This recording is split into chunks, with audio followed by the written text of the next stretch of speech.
I have so many questions to ask you about this, guys. యాక్చువల్గా మీరు అందరూ sweet potato వెంచు అని చెప్పేసి అన్నారు. సో మనం ఏం చేసినామంటే ఈ స్వీట్ పొటాటోస్ నేను మార్కెట్ నుంచి తీసుకొచ్చేసి దానికి మంచిగా ఇట్లా వైర్ కట్టేసి గ్లాస్లో పెట్టిన. అప్పుడు అన్నారు ఎందుకంత కష్టపడుతున్నావు, you can actually just drop it in the glass of water, అదే పెరుగుతుంది, దాని గురించి పట్టించుకోవాల్సిన అవసరం కూడా లేదు అని చెప్పేసి అన్నారు. అది పెట్టేసి వదిలేసిన అనమాట. వదిలేసిన తర్వాత ఒక 3 weeks 2 weeksకి ఇట్లా పెరిగిందనమాట. పెరిగేసి మంచిగా ఇట్లా రూట్స్ కూడా పెరిగినాయి.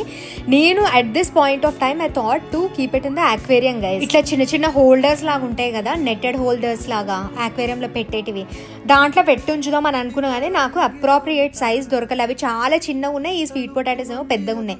సరే అని చెప్పి ఈ గ్లాస్లోనే ఉంచేస్తే రూట్స్ చూడండి మొత్తం స్వీట్ పొటాటోకి స్టిక్ అయినాయి, లీవ్స్ మాత్రం ఘోరంగా పెరిగినాయి. ఇది చాలా ఈజీ టు గ్రో. కానీ దీని తర్వాత what are we going to do? ఇప్పుడు పెంచమన్నారు, నేను పెంచిన, కానీ ఇప్పుడు మనం దీన్ని కరెక్ట్ యూటిలైజ్ చేయాలి కదా. నాకైతే అర్థమైతలేదు దీన్ని ఎట్లా మనం సాయిల్లో పెడితేనేమో అది ఘోరంగా పెరుగుతుంది ఫుల్. ఒకసారి ఇట్లనే మేము ఏదో పెట్టేసి వదిలేసినాము, తర్వాత నాకు ఈ లీవ్స్ చూసినాక I was able to connect, అప్పుడు పెట్టింది స్వీట్ పొటాటో పెరిగింది కదా. ఒక్కొక్క బ్రాంచ్ తెంపేసి మట్టిలో పెట్టొచ్చా, లేకపోతే యాజ్ ఇట్ ఈస్ మొత్తం స్వీట్ పొటాటో పెట్టాలనా? అట్లా పెడితే does it multiply sweet potato?